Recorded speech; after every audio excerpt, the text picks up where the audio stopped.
अस्सलाम वालेकुम। आज हम अपना लेक्चर शुरू करने लगे हैं, lecture number 10 graphical user interfaces. कुछ ताख़ीर के बाद आपकी खिदमत में फिर एक बार हाजिर हूँ।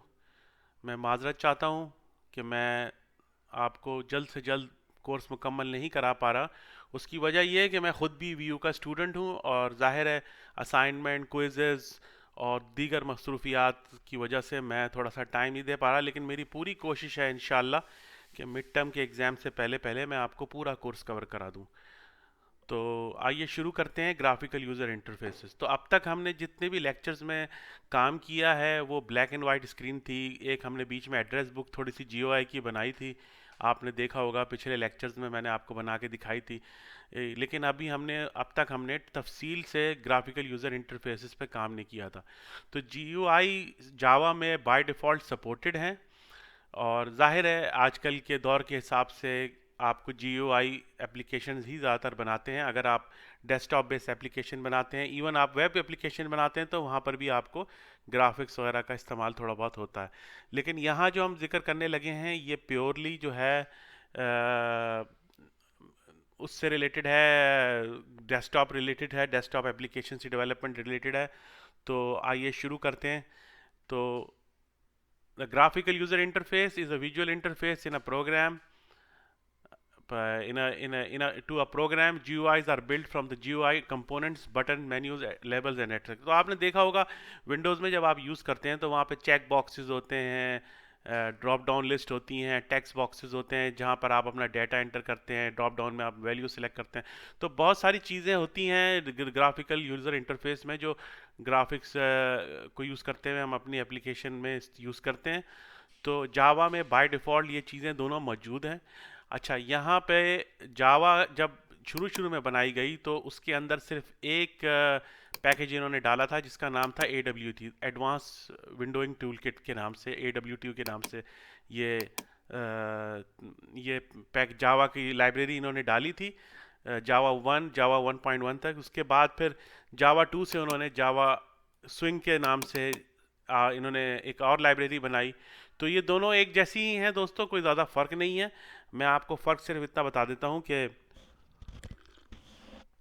इसमें फ़र्क ये है कि जब जावा AWT की किट बनाई थी इन्होंने, तो जावा की जो उस वक्त जो ग्राफिकल कंपोनेंट्स यूज़ होते थे AWT advance windowing tool kit के ज़रिए, वो सारे के सारे अंडरलाइंग ऑपरेटिंग सिस्टम के बटन्स और चेक बॉक्सेस और ड्रॉप डाउन लिस्ट बॉक्सेस को यूज़ करता था। तो उससे एक प्रॉब्लम ये रहती थी कि वो जो कंपोनेंट थे, ये जावा AWT के कंपोनेंट्स थे, वो ज़्यादातर जो हैं आपके ऑपरेटिंग सिस्टम के ऊपर रिलाई करते थे कि वो किस तरीके से, क्योंकि अगर आप लाइनक्स में जाके देखें तो कंपोनेंट बटन मुख्तलिफ़ किस्म का दिखाई देगा, मैक में मुख्तलिफ दिखाई देगा, विंडोज़ के अंदर मुख्तलिफ दिखाई देगा। तो होता ये था कि एक आदमी ने एक बंदे ने बनाई एप्लीकेशन। अब वो वोरा यानी वो राइट वंस रन एनीवेयर के जो उसका प्रिंसिपल है जावा का, उसके मुताबिक वो बन तो गई, लेकिन वो डिस्प्ले सही तरीके से नहीं होती थी, उसमें कुछ अलाइनमेंट्स की चल रही थी और हर एप्लीकेशन चल ज़रूर जाती थी लेकिन वो मुख्तलिफ होती थी और थोड़ा थोड़ा मुख्तलिफ लगती थी एक दूसरे से चलते हुए। तो उस चीज़ को उन्होंने दूर करने के लिए उन्होंने एक अगले वर्जन 2 से, जावा वर्जन 2 से इन्होंने इसमें कई चीज़ें ऐड की जो जो जो बिल्कुल जनरलाइज कर देती हैं। यानी वो स्विंग के कंपोनेंट्स अगर आप जब लाइब्रेरी यूज़ करेंगे तो आप कोई भी ऑपरेटिंग सिस्टम यूज़ कर रहे हो, चाहे विंडोज़ यूज़ कर रहे हो, मैक यूज़ कर रहे हो या इसके अलावा कोई और भी ऑपरेटिंग सिस्टम अगर आप यूज़ कर रहे हैं, तो वो बिल्कुल एक जैसी दिखाई देंगी। तो वो जो AWT की जो क्लासेस थी वो हैवी वेट कंपोनेंट्स कहलाती थी। यहाँ पे इन्होंने इसका जिक्र भी किया है कि AWT components are often called heavy weight components, क्योंकि ये हैवीली रिलाई करती थी आपके प्लेटफॉर्म ऑपरेटिंग सिस्टम को पर रिलाई करती थी। कि जैसे आपका टेक्स्ट बॉक्स आपका विंडोज़ आपको एप्लीकेशन में दिखाता है, तो इसी तरीके से ये भी दिखाती थी।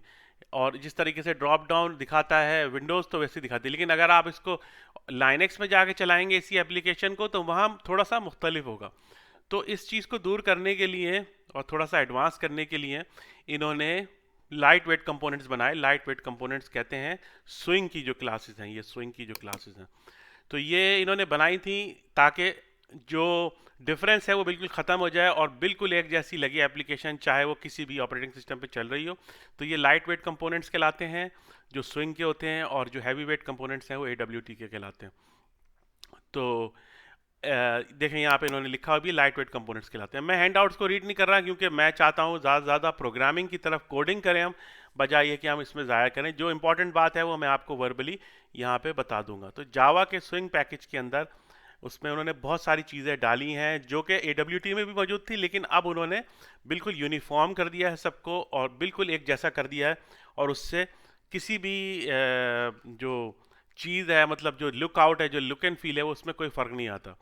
तो ये लाइट वेट कंपोनेंट हैं, बल्कि जब, लेकिन एक बात का ख्याल रहे कि इसमें सारे कंपोनेंट जो हैं वो लाइट वेट नहीं हैं, कुछ जो हैं वो हैवी वेट भी हैं। जिस तरह के जे फ्रेम है आपका, वो हैवी वेट कंपोनेंट कहलाता है। तो अगर आप हायरार्की में जाइए, इस फ्रेमवर्क की जो पार्ट, जो जावा का फ्रेमवर्क है उसमें जो GUI की वो है, तो उसमें इस तरीके से कुछ हायरार्की बनती है कि एक कंपोनेंट है, फिर उसके अंदर कंटेनर है, कंटेनर के अंदर जो है आपकी जे कंपोनेंट के अंदर एब्स्ट्रैक्ट विंडो इंक्लूडेड, फिर जे बटन, जे पैनल, फिर दूसरी तरफ अगर आप आ गए तो विंडो फ्रेम, जे फ्रेम। तो ये सारे जो हैं जे बटन, जे पैनल, ये सारे के सारे सिंपल कंपोनेंट्स कहलाते थे, जो आपकी यूज़र को, यानी जो आपकी एप्लीकेशन को फंक्शनैलिटी तो नहीं कह सकते, हाँ यूज़र लुक, लेआउट और जो लुक एंड फील फराम करते थे। यानी बटन्स अगर आपने ड्रॉ करने हो, अगर आपके में से कुछ लोगों ने अगर विजुअल बेसिक पे काम किया है तो उनको पता मालूम होगा कि उसमें एक तरीके का टूल बॉक्स यहाँ पे दिया होता था इस तरीके से, तो आप उसको सिंपली ड्रैग एंड ड्रॉप करते थे। तो वहाँ तो विजुअल बेसिक में इस तरह से होता था, लेकिन यहाँ जावा में थोड़ा तरीक़ेकार बिल्कुल थोड़ा सा मुख्तलिफ है, उस अंदाज में नहीं है जिस अंदाज में आप करते हैं। कुछ जो जावा के कंपाइलर्स हैं, जैसे आईडीज़ हैं नेटस्केप, वो अलाउ करता है इस तरह के, और वो आपके लिए कोड भी राइट कर देता है। तो ये कोई इतना मसला नहीं है। अगर आप नेटबीन्स का आईडी यूज़ करते हैं तो उसमें ये एक तरीके के जितने भी कंपोनेंट्स हैं, जे बटन, जे पैनल, जे फ्रेम, ये सारे के सारे एक टूल बार में आ जाएंगे, और आपको जिस तरीके का भी लेआउट चाहिए, अपना विंडो इस तरह की चाहिए, तो आप बना सकते हैं।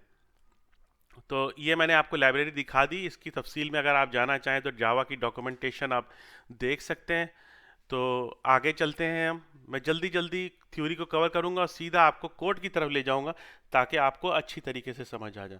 तो अब जब भी आपको आपके पैकेजेस यूज़ करने हो ग्राफिकल यूज़र इंटरफेस के, तो आप दो चीज़ों को सबसे पहले इंपोर्ट करेंगे। जाहिर सी बात है, हम ये दो लाइब्रेरी यूज़ कर रहे हैं जावा की, तो हमें ये टॉप लेवल पे आपको मेंशन करनी पड़ेगी। उसके बाद फिर आप जो है लेआउट और अपना जो कंटेनर्स हैं उसको सेटअप करेंगे। अब जो कंटेनर है वो जे फ्रेम एक कंटेनर, जे फ्रेम एक्चुअली कुछ नहीं है। जे फ्रेम इस तरीके से है, जैसे आप ये स्क्रीन पे देख रहे हैं, ये कंटेनर है, ठीक है ना, ये एक पूरा कंटेनर आपको नजर। Container itself is nothing but it allows us to put other component inside the container. तो ये कंटेनर वैसे बना हुआ है। अब इसके अंदर आपको ये डिस्क का बटन आ रहा है, और ये प्रिंटर का बना है, ये सर्च का बना। तो ये क्या किया हुआ है कि ये कंटेनर है मेन्यू बार का, इसके ऊपर हमने और चीज़ें ऐड की हुई है, बटन टाइप चीज़ें ऐड की हुई हैं। तो जो कंटेनर्स होते हैं वो itself they don't have any visual form, but they allow us to put all other small component inside the container. अगर कंटेनर ना हो तो आप डायरेक्टली जो है बटन्स को एक्सेस नहीं कर सकते, डायरेक्टली बटन को, क्योंकि आपको एक जगह बतानी है उसको कि आप ये जो आपका जो बटन है ये आप कहाँ ड्रॉ कर रहे हैं। तो ये यहाँ पे हमने पहले फ्रेम डिफाइन किया। मैं आपको अभी थोड़ी देर में कोड की तरफ ले जाऊंगा, लेकिन जल्दी जल्दी हम इसको रिव्यू कर लें। तो यहाँ पे hierarchy given above the observe the J frame is a frame is a window. यानी ये एक तरीके का एक फ्रेम होता है। मैं भी आपको थोड़ा सा और तफसील में जाके बताऊंगा। फिल वक्त आप ये जान लेंगे जे फ्रेम इज अ विंडो, यानी एक तरीके का विंडो बन जाती है और उसके ऊपर आप बटन्स बनाते हैं। अब देखें, जैसे मैंने बताया कि ये एक पूरी विंडो बन गई। अब इसके ऊपर ये जो बटन्स हैं, ये कंटेनर है, कंटेनर के अंदर बटन्स है। तो ये एक तरीके का फ्रेम है जिसके अंदर मैं काम कर रहा हूँ इस टाइम पे। तो every window has two areas. हर विंडो के दो एरिया होते हैं, एक तो सिस्टम एरिया होता है और एक कंपोनेंट एरिया होता है। तो मैं आपको थोड़ा सा समझा दूं, थोड़ा सा आपको अपनी स्क्रीन को मैं डाइवर्ट करूंगा, क्योंकि अगर अदरवाइज मेरी स्क्रीन बड़ी हो जाएगी और आपको नज़र नहीं आएगा। तो ये देखिए यहाँ पे ये जो एरिया है ना, ये वाला, ये आपका ऑपरेटिंग सिस्टम डिफाइन करता है। ये वाला कि आपको प्रोग्राम को बंद करना है, मैक्सिमाइज करना है, मिनिमाइज करना है। तो इसको कहते हैं सिस्टम एरिया। और ये जो नीचे का हिस्सा है इसको कहते हैं कंपोनेंट एरिया। तो कंपोनेंट एरिया में बेसिकली दोस्तों आप जो है डिफाइन करते हैं अपने कंट्रोल्स, अपने जितने भी बटन्स हैं और जो भी जिस किस्म के भी कंट्रोल हैं, मुख्तलिफ किस्म के बटन मौजूद हैं, आप उनको एक्सप्लोर कीजिएगा जाके। उसके बाद जब आप वो डिफाइन कर लेते हैं कंटेनर, तो फिर उस फ्रेम जो जो आपने फ्रेम बनाया उसके अंदर उसके कंपोनेंट एरिया को कॉल करते हैं, कंटेंट एरिया। यानी जो कंटेंट है वहाँ से आप एक कंटेंट कंटेनर एरिया बनाते हैं, वो एरिया बनाते हैं, कंपोनेंट एरिया बनाते हैं। और उस कंपोनेंट एरिया में फिर आप जो है अपने कंट्रोल्स जो हैं वो ड्रॉ करते हैं। तो क्विकली हम कोड की तारीफ चलते हैं जल्द से जल्द। अब देखें यहाँ पे इन्होंने जब कंटेनर बना लिया, यहाँ पे फ्रेम से कंटेनर कॉल किया, कंटेनर की ऑब्जेक्ट में रख दिया, फिर कंटेनर के अंदर फ्लो लेआउट बनता, फ्लो लेआउट किया है। तो फ्लो लेआउट जो है ये बताता है कि आपका जो कंपोनेंट है, जो आप बटन्स आगे डिफाइन करने लगे हैं, वो किस फ्लो में आएंगे। तो हमारे पास मुख्तलिफ किस्म के फ़्लो हैं, मुख्तलिफ किस्म के कंटेनर्स हैं। हम जल्दी जल्दी उन सबको डिस्कस करेंगे। तो आइए आप कोड की जानिब चलते हैं। हमें बेसिकली इस तरह का एक सिंपल सा GUI बनाना है जावा के अंदर। तो मैं चलता हूँ सीधा फ्रेम जो आपका बेसिकली कोड है उसकी तरफ चलता हूँ। तो अब यहाँ पे आप फ्लो लेआउट देख लीजिए। यहाँ पे एक मिनट, यहाँ पे मैं डिफाइन कर देता हूँ, ये वाली क्लास हमने बनाई है JTest, ठीक है।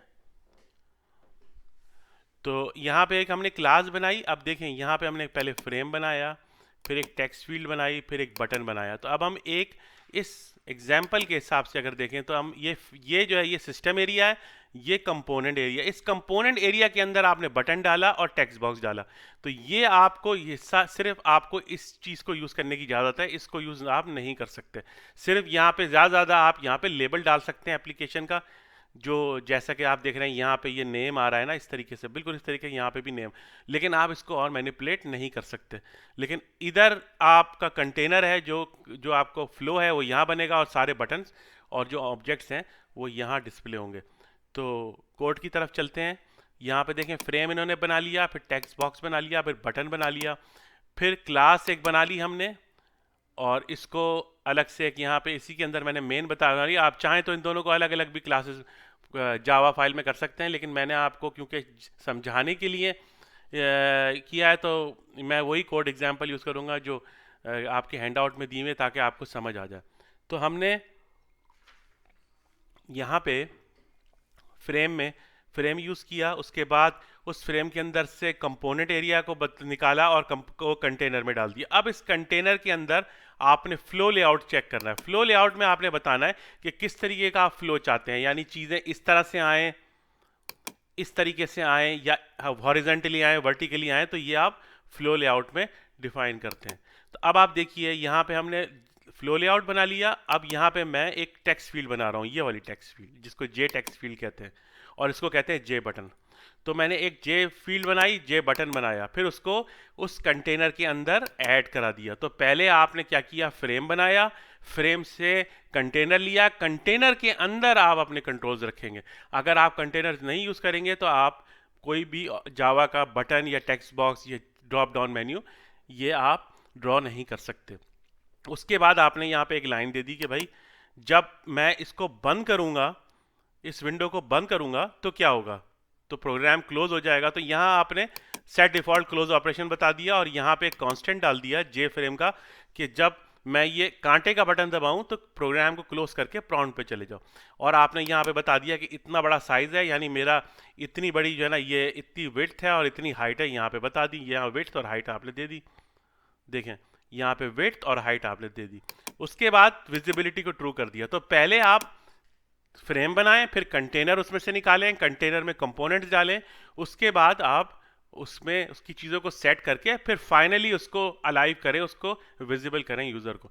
अच्छा, एक और बात ये आपको बताता चलूँ कि ये बनाना कोई ज़रूरी नहीं है कि आप पहले बटन बनाएं और बाद में कंटेनर बनाएं, या पहले कंटेनर बनाएं बाद में बटन बनाएं, उससे कोई फ़र्क नहीं पड़ता। अहम बात यह है कि आपको जो है चीज़ों को इस तरीके से करना है कि आपने जो कंपोनेंट्स हैं उनको उनको डालना है कंटेनर में, फ्रेम में नहीं डालना, कंटेनर में डालना। तो फिर हमने ये विजिबल किया और हमने इसको चलाया। अब यहाँ पे हमने कंस्ट्रक्टर दे दिया डिफ़ॉल्ट, और यहाँ से हम सिंपल चला रहे हैं। तो इस प्रोग्राम को चला के देखते हैं।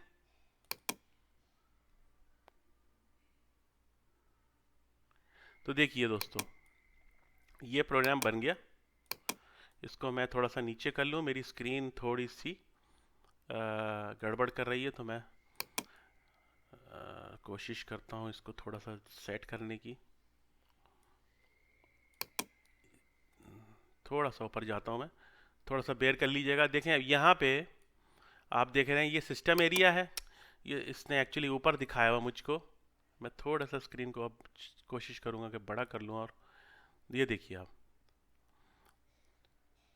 ये देखिए मैं इसको ऊपर करता हूँ तो आपको दिखाता हूँ। ये ऊपर आ रहा है एक्चुअली क्योंकि हमने इसको सही तरीके से स्क्रीन पर एडजस्ट नहीं किया। लेकिन अगर आप देखें तो ऊपर अगर आपको कांटा नज़र आएगा, मैक्सिमाइज, मिनिमाइज, और यहाँ पे आपको नज़र आ रहा है आपका कंटेनर। उस कंटेनर के अंदर ये जो बटन आपने बनाया था, बटन आ रहा है, जे बटन, और जे टेक्स्ट फील्ड आ रही है, ठीक है ना। अभी इसमें कोई फंक्शनैलिटी नहीं है, ये सिर्फ आपको मैं GUI के कंपोनेंट्स बता रहा हूँ। फंक्शनैलिटी हम इंशाल्लाह अगले उसके अंदर बनाना सीखेंगे। तो ये सिंपल एक तरीके का मतलब एक फ्लो लेआउट था जो जिसमें हमने बताई थी। अब हम आगे चलते हैं करने के लिए। इसमें अगर कोई चीज़ आपको समझ ना आ रही हो तो काइंडली मुझे बताइएगा ज़रूर। तो मैं इसको स्टॉप कर देता हूँ।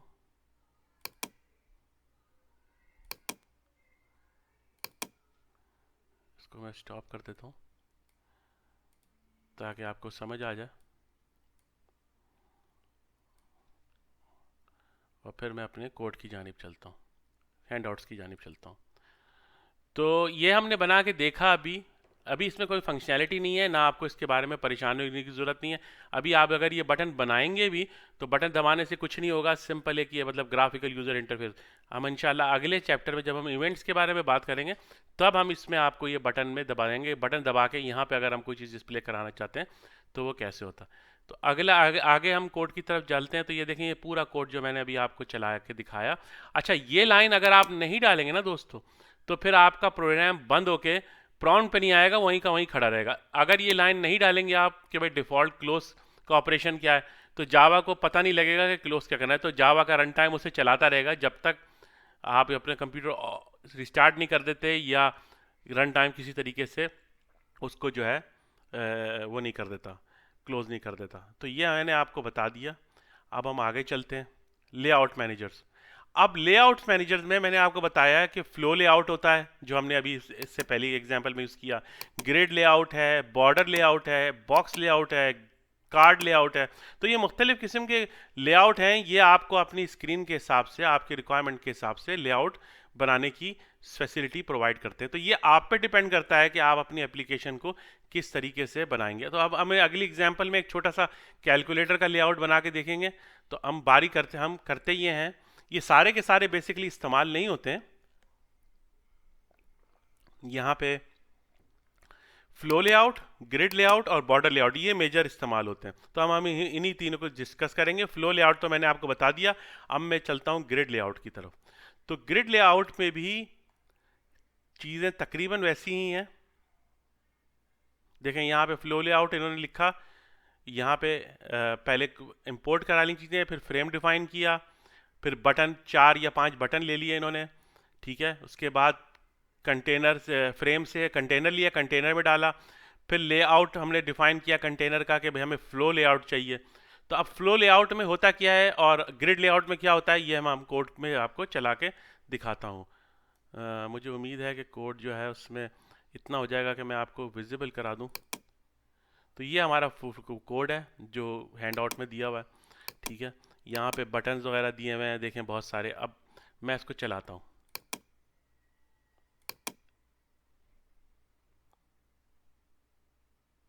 तो देखें ये ना दोस्तों, यहाँ पे देखें, यहाँ पे ये ऊपर मेरी एक्चुअली स्क्रीन मुझे बड़ी करनी पड़ेगी, फिर थोड़ी सी स्क्रीन में बड़ी कर लूँ।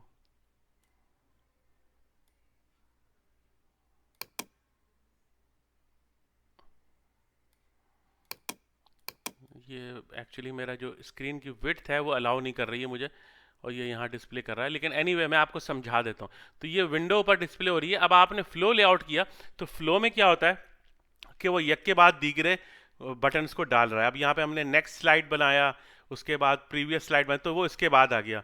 फिर यहाँ पे जगह नहीं है क्योंकि, तो ये यहाँ नीचे चला गया, और उसके बाद फिर लास्ट, फिर उसके बाद फिर एग्जिट। ये हमने इसी तरीके से डिफाइन किया। लेकिन अगर आप देखें, मैं इसको ज़रा स्ट्रेच करता हूँ, तो देखें ये अपने आप जो है एक फ्लो में आ गया। तो ये फ्लो जो है इसी तरीके से डिफाइन होता है कि आप जिस तरह का आपका फ्लो है उसी अंदाज में वो चले। तो ये इस तरीके से चलती हैं चीज़ें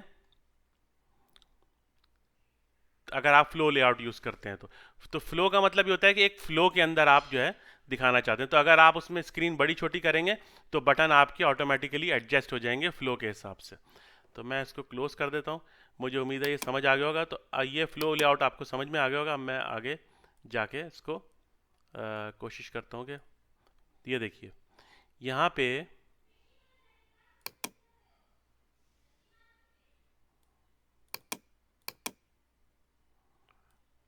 थोड़ा सा इसमें मसले आ रहे हैं।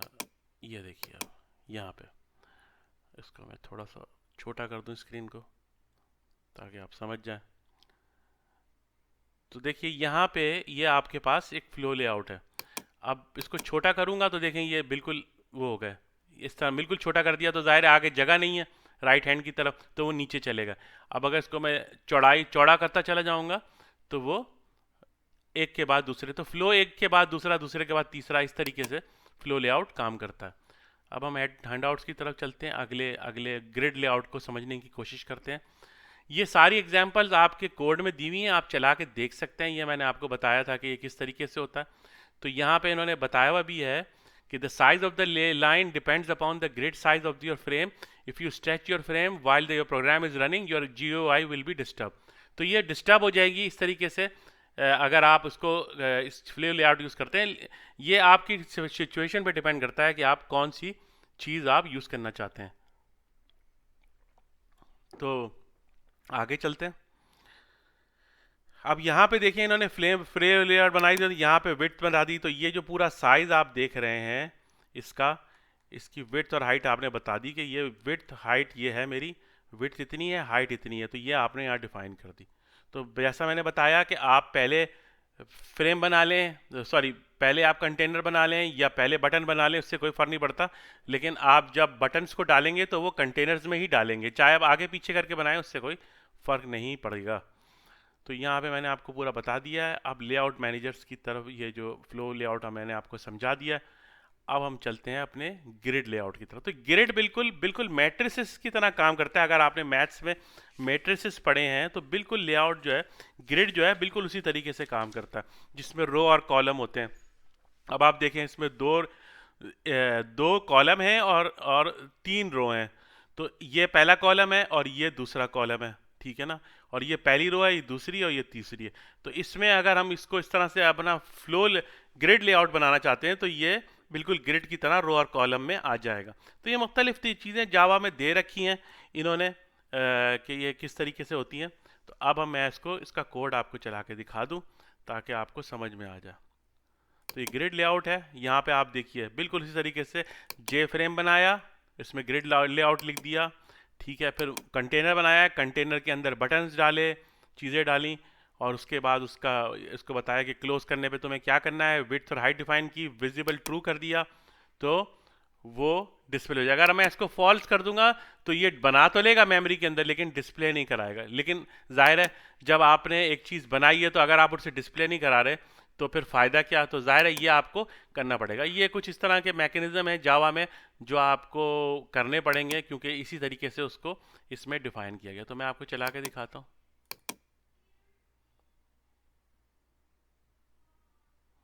तो तो ये देखिए आप बिल्कुल इसी तरीके से एक ग्रिड का लेआउट आ रहा है, ये आपका कॉलम बन गया। अब अगर इसमें देखिए मैं स्ट्रेच भी करता हूँ ना तो बटन्स बड़े हो जाते हैं, लेकिन वो ऊपर नीचे नहीं जाते जिस तरह पहले फ्लो लेआउट में हो रहा था।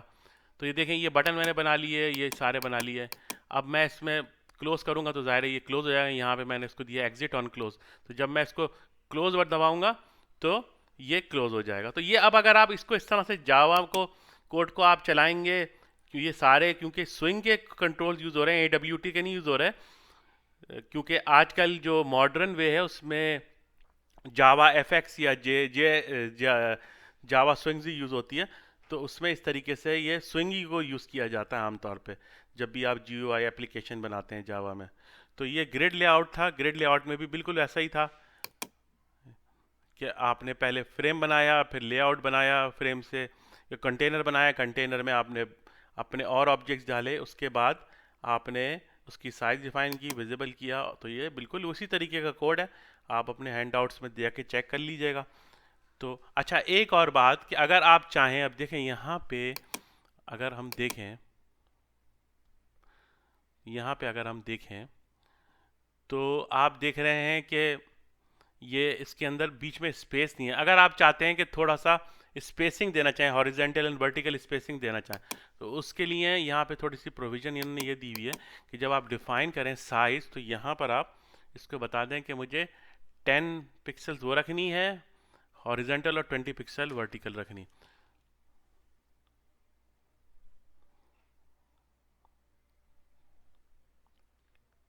सॉरी, यहाँ नहीं,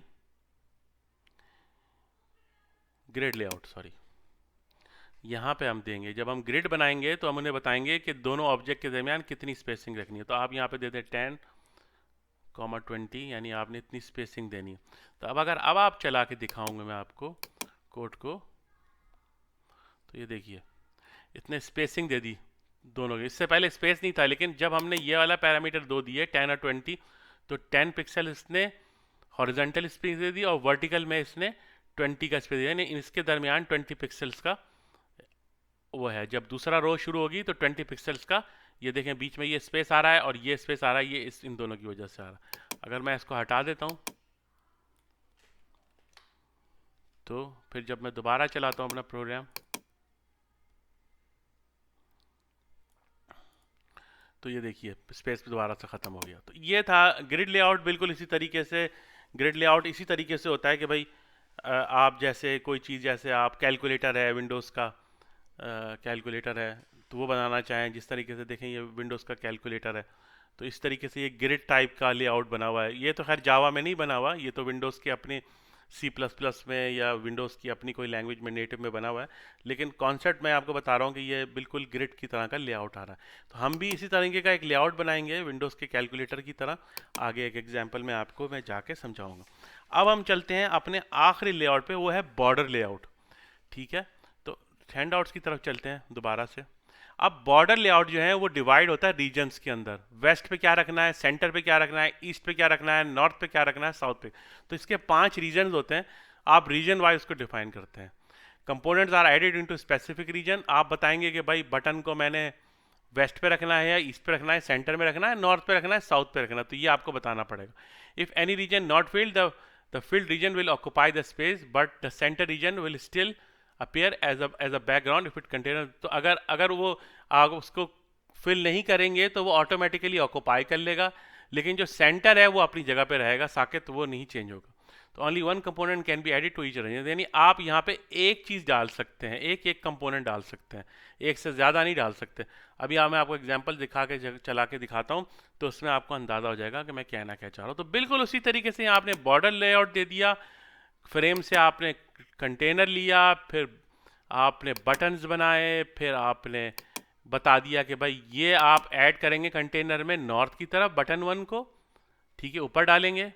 प्रीवियस स्लाइड को आप डालेंगे साउथ की तरफ नीचे, और आपका जो बैक टू स्टार्ट है वो डालेंगे आप ईस्ट की तरफ, और लास्ट स्लाइड है उसको जाएंगे वेस्ट की तरफ, और सेंटर में आपने इस बटन को रखना है, एग्जिट का बटन बीच में आएगा।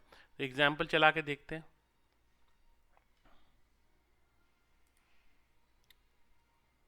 तो ये ग्रिड लेआउट है,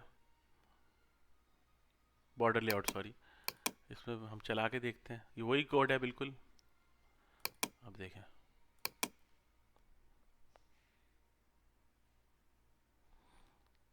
ये देखिए, हमने बताया था कि नॉर्थ को बटन 1 पे रखो। बटन 1 क्या है? Next slide. तो ये नॉर्थ पे चला गया, बैक साइड ईस्ट पे चला गया, लास्ट स्लाइड लेफ्ट पे वेस्ट पे चला गया, सेंटर में एग्जिट हमने कहा था।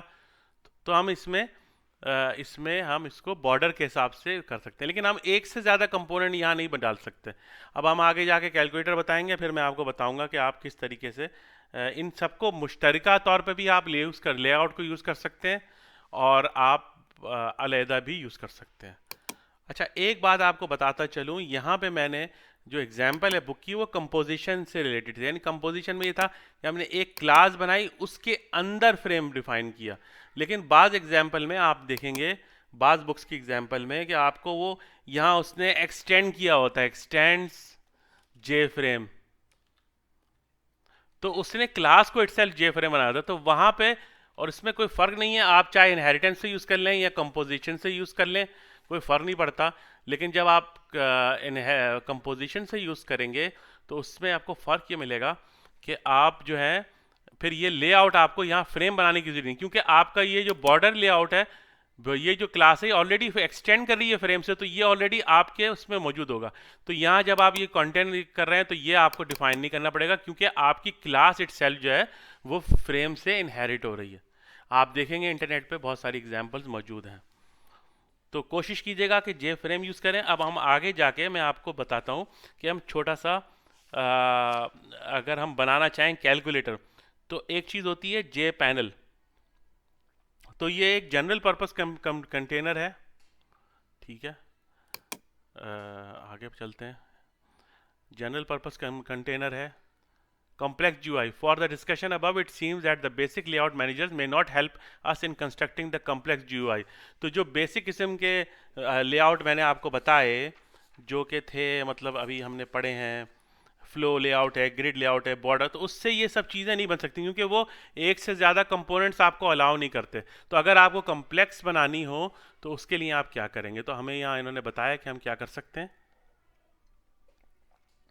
तो यहाँ पे आप, इन्होंने जे पैनल दिया, it's a general purpose container, cannot exist alone, it has to be somewhere the top level container. तो ये अलहदा जो है डिफाइन नहीं हो सकता, इसको आपको टॉप लेवल कंटेनर पे रखना पड़ेगा, उसमें in which you can put the different component, J button, J field, J panels, ठीक है ना। J panel has its own layout, it can be set while creating the J panel instance. तो इस तरीके से आप जे पैनल के अपने भी फ्लो लेआउट हैं जिसको आप ऐड कर सकते हो। तो ये तरीक़ेकार सबका एक ही है, ज़्यादा फ़र्क नहीं है। अब ये बहुत लंबा कोड है, मैं आपको उसमें चला के दिखा देता हूँ ताकि आपकी समझ में आ जाए। तो ये कैलकुलेटर इन्होंने यहाँ बनाया। अब देखें, यहाँ पे इन्होंने सारे बटन बना लिए, 0 1 2 3 4 5 6 7 8 9, plus minus, multiply, dot, equal to, cancel, ठीक है। फिर आंसर के लिए ऊपर एक अलग टेक्स्ट फील्ड बनाई है जो ऊपर हमें आंसर देगी। फिर एक लेबल बनाया है जे कैलेंडर। फिर यहाँ पे इन्होंने बटन्स बनाए हैं, ठीक है ना, जे पैनल के अंदर। फिर वहाँ पे हम ऐड करते जा रहे हैं उस बटन्स को, ठीक है ना। जे पैनल का एक हमने कंटेनर बनाया, उसमें ग्रिड लेआउट दी कि 4 कॉलम और 4 रोज़ हमारे पास होंगी, ठीक है ना। यानी 16 के करीब हमारे पास एलिमेंट्स वहाँ पे हमारे पास बटन्स हैं, तो हमने वो डिस्प्ले कराने हैं। तो हमने जे पैनल बनाया, उसके अंदर ग्रिड लेआउट हमने डिफाइन कर दिया। यहाँ पे आप स्ट्रिंग भी दे सकते हैं और यहाँ पे आप ऑब्जेक्ट भी दे सकते हैं। यहाँ इन्होंने ऑब्जेक्ट का इस्तेमाल किया, ठीक है ना। तो यहाँ पे इन्होंने बटन्स बना दिए, ऐड करा दिए सारे के सारे इस पैनल के अंदर, ठीक है ना। तो पैनल भी एक कंटेनर है जिसके अंदर आप दूसरे छोटे ऑब्जेक्ट डाल सकते हैं, जैसे कि बटन वगैरह। तो यहाँ पे हमने फिर कंटेनर बनाया, ठीक है ना। कंटेनर के अंदर फिर हमने बॉर्डर लेआउट बनाया। तो हमने दोनों को, ग्रिड और बॉर्डर को मिला के चीज़ें बनाई हैं, ठीक है ना। तो अब ये देखिए, मैं इसको चला के दिखा देता हूँ आपको। ये कोड आपके पास बना बनाया लिखने की ज़रूरत नहीं है, इसको आप इसके साथ ज़रा सा खेल के देखिएगा। तो ये देखिए दोस्तों, ये इन्होंने छोटा सा कैलकुलेटर, ये अभी कुछ कर नहीं रहा, ये हम अगले लेक्चर में पढ़ेंगे कि इसमें फंक्शनैलिटी कैसे चलती है। यहाँ इन्होंने टाइपिंग एरिया दिया है, तो अभी आप हम किसी भी बटन को दबा रहे हैं तो देखें आप कोई चीज़ चल नहीं रही है। लेकिन देखें, यहाँ हमने जे पैनल यूज़ किया है, तो यहाँ पे हमने 4 रोज़ और 4 कॉलम्स बना दिए। ये रोज़ हैं, ये कॉलम्स हैं, और हर एक को हमने अलग अलग, आप देख रहे हैं यहाँ पे 0 1 2 3 4 5 6 7 8 डिफाइन किया इस तरीके से, ठीक है। उसके बाद फिर आपने ये ऑपरेटर्स असाइन किए। तो ये इस तरीके से आपने एक कैलकुलेटर नुमा चीज़ बनाई है। अभी इसमें फंक्शनैलिटी नहीं है, तो ये हमने दोनों को, ग्रिड लेआउट को और बॉर्डर लेआउट को मिक्स करके ये चीज़ें बनाई हैं। तो थोड़ा सा इसके साथ अगर आप खेल लेंगे, थोड़ा सा आप इसको मॉडिफाई करके देखेंगे तो आपकी समझ में आ जाएगा। तो ये पूरा का पूरा जो है इसी तरीके से बनते हैं चीज़ें। मुख्तलिफ लेआउट्स बना के आप अपनी GUI बनाते हैं, इंडिविजुअली भी बनाते हैं। ये डिपेंड करता है कि आपकी एप्लीकेशन किस तरीके से उसकी रिक्वायरमेंट है। तो यहाँ पे ये चीज़ सिर्फ समझाने के लिए है। जनरली जो जावा के यहाँ तो मैं विजुअल स्टूडियो कोड यूज़ कर रहा हूँ। यहाँ पे तो खैर कोई टूल बॉक्स नहीं है, क्योंकि ये तो प्योरली कोड राइट करने का इन्वायरमेंट है। लेकिन अगर आप नेटबीन्स यूज़ करेंगे तो वहाँ पे सारे के सारे आपको उन्होंने बना के दिखाए हैं कि किस तरीके से आप, यहाँ पे एक टूल बार बनी हुई होगी, बटन उस पर बना होगा, तो आप सिंपली ड्रैग एंड ड्रॉप करेंगे तो ये कोड पूरा का पूरा आपके लिए वो जो आईडी है वो राइट करता चला जाएगा। लेकिन ये क्योंकि हम समझ रहे हैं इस टाइम पे, तो ये आपको समझाना ज़रूरी था। तो जाने से पहले एक बार आपको फिर बता दूं, आप फ्रेम्स यूज़ करते हैं, जे फ्रेम और जे पैनल यूज़ करते हैं एज अ कंटेनर। तो ऊपर वाला जो हिस्सा होता है वो सिस्टम एरिया होता है और ये कंपोनेंट एरिया होता है। कंपोनेंट एरिया में आप वो फ्रेम या जे पैनल डिफाइन करते हैं, उसके अंदर से आप कॉल करते हैं कंटेनर का ऑब्जेक्ट, उस कंटेनर के अंदर फिर आप ये बटन डिफाइन करते हैं, ठीक है ना। उसके बाद उसकी प्रॉपर्टीज़ को सेट करके आप उसमें कि भाई सेंटर में कहाँ रखना है, आपने लेआउट किस तरह का देना है। आप दो लेआउट को मिक्स भी कर सकते हैं, आप चाहें तो एक भी यूज़ कर सकते हैं। ये आपके एप्लीकेशन के ऊपर डिपेंड करेगा कि वो किस तरीके से आपकी एप्लीकेशन को यूज़ कर रहा है। तो यहाँ पे पूरा का पूरा दोनों, ये सारी की सारी एग्जांपल्स आपके डाउनलोड सेक्शन में जो कोड दिया हुआ है वहाँ पे ये मौजूद है, आप इनको चला के देख सकते हैं। तो यही हमारा आज का लेक्चर अल्हम्दुलिल्लाह ख़त्म हुआ। तो अगले लेक्चर तक के लिए मुझे इजाज़त दें। मेरी पूरी कोशिश होगी, मैं पूरी कोशिश करूँगा इंशाल्लाह कि मैं आपको मिड टर्म तक का जो है लेक्चर्स बना दूं। एक्चुअली मैं ख़ुद भी, मैंने बताया कि मैं स्टूडेंट हूं, तो मेरे लिए जो है वो इतना आसान नहीं है कि मैं लेक्चर्स पढ़ाऊं भी, वीडियोस भी बनाऊं, क्योंकि मुझे इसमें बनाने के लिए पहले ख़ुद पढ़ना पड़ता है, कोड को चेक करना पड़ता है कि कोड में कहीं गलतियाँ तो नहीं है। उसके बाद आपको समझाने के लिए वीडियो फिर यूट्यूब पे अपलोड हो, तो उसके लिए थोड़ा सा टाइम दरकार होता है। तो मेरी पूरी कोशिश है इंशाल्लाह कि मैं आपकी हेल्प आउट कर सकूं। अगर कोई चीज़ समझ में ना आ रही हो तो मुझसे पूछिएगा, कमेंट बॉक्स में मुझे बताइएगा, और मुझे ज़रूर बताते रहिए, मुझे गाइड करते रहिए कि मैं कहाँ गलत हूँ, कहाँ आपको कोई प्रॉब्लम आ रही है। तो मैं इंशाल्लाह पूरी कोशिश करूँगा कि आपको मैं हेल्प आउट कर सकूँ। तो अगले लेक्चर तक के लिए मुझे इजाज़त। मेहरबानी करके ये अगर वीडियो आपको पसंद आए तो लाइक कर दीजिएगा और अपने दोस्तों में शेयर कर दीजिएगा। शुक्रिया। अल्लाह हाफिज़। अगले लेक्चर तक के लिए।